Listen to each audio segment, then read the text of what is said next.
ginagawa niyo? Kasalukuyan ay unti-unti nang bumabagsak ang bagyong siwayang sa mga karating na lalawigan, una na dito sa Parting Quezon at Aurora. Inaasahang darating ito sa Kamaynilaan sa mga susunod na araw. Kaya paalala po na mag-ipunan tayo ng tubig at energy para sa mga ilaw dahil inaasahan na mawawalan tayo ng kuryente. Kung mas malakas naman higit sa inaasahan ang bagyo, nakahanda na rin ang mga local government units, pati na rin ang mga eskwelahan na gagawing evacuation centers para sa mga sa mga kababayan naman natin na nakatira sa baybayang dagat, pinapayuhan na umiwas sa karagatan dahil may parang daw na bagyo nito. Tuloy, rain or shine. Ano naman kasi sinabi kung matapunta ng US? Ano, game ka ba o wala? Para makahanap ako agad ng papalit sa'yo. Tuloy ba tayo? Saan ba yan? Kakain na. Magsarap. Ay, ang sabi mo? Wala. Narinig pa. O, ano sinabi ko? Ilang araw daw?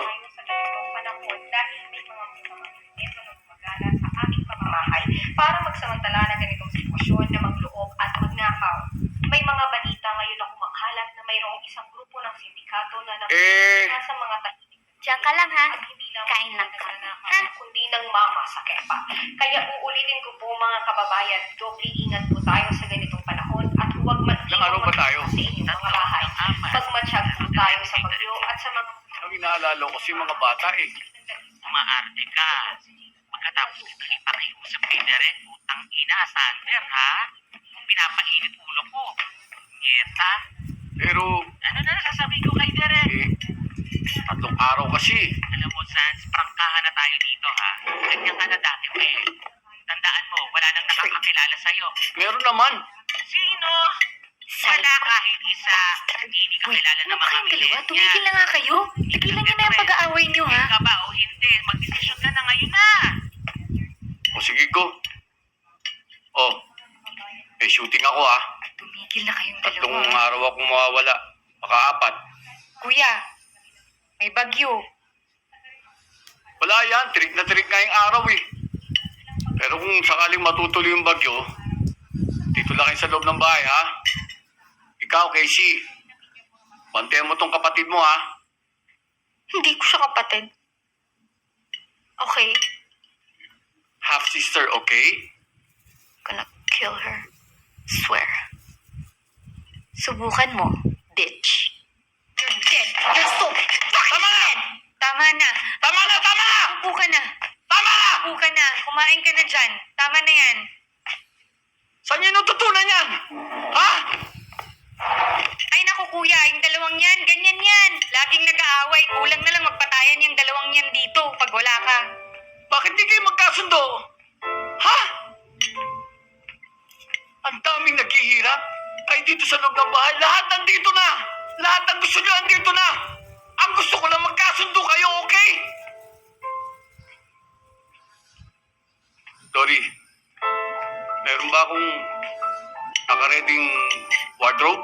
Oo, marami. Kuya, ano bang kailangan mo? Eh, kailangan ng pang-opisina, pang-kasal, Kasal. pang-binyag, pang-dead scene ko. Pang dead scene. Okay, sige po. Kuya, hasawa ko mamaya. Please ni Dodi. Ano ba problema mo? Di na nga ako nagsasalita eh. Tumigil na rin ka na nga pinapakialaman. Sabi, tama na! Ikaw, tumayo ka! Ikaw, ha? Ang titigas ng ulo nyo. Simple lang ang hinihingi ko. Yung magkasundo kayo, hindi nyo magawa. Kung ayaw nyo ko sundin, isa pang may marinig ako. Pag may narinig ako, lumayas kayo. Lumayas kayo dito sa bahay ko. Naintindihan nyo? Ayan, tuloy. Napalo-tuloy ko yung dalawa. Kanina ko pa kayo Sorry, wag po, sabihin. ha? Opo, kuya. Susunod na lang po ako. Ang bihira kayo. Hindi nyo naman sinabing halimaw ang role ko. Nagpapag kasi gaganap na halimaw. Kasakit to ng nanay. Kaya dalawang role mo dito.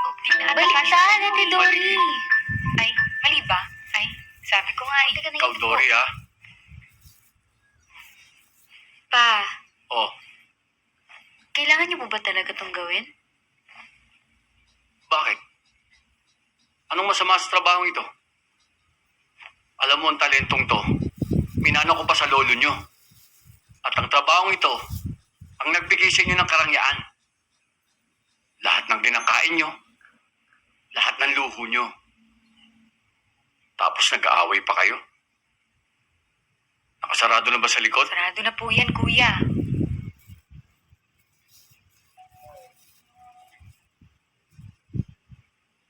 Sorry kayo ng sorry, tapos lagi kayong away ng away. Para di ka na ma-stress. Suotin mo na lang to. Yan. Tingnan natin. Oh, ayusin nyo. Di pantay. Ayusin mo.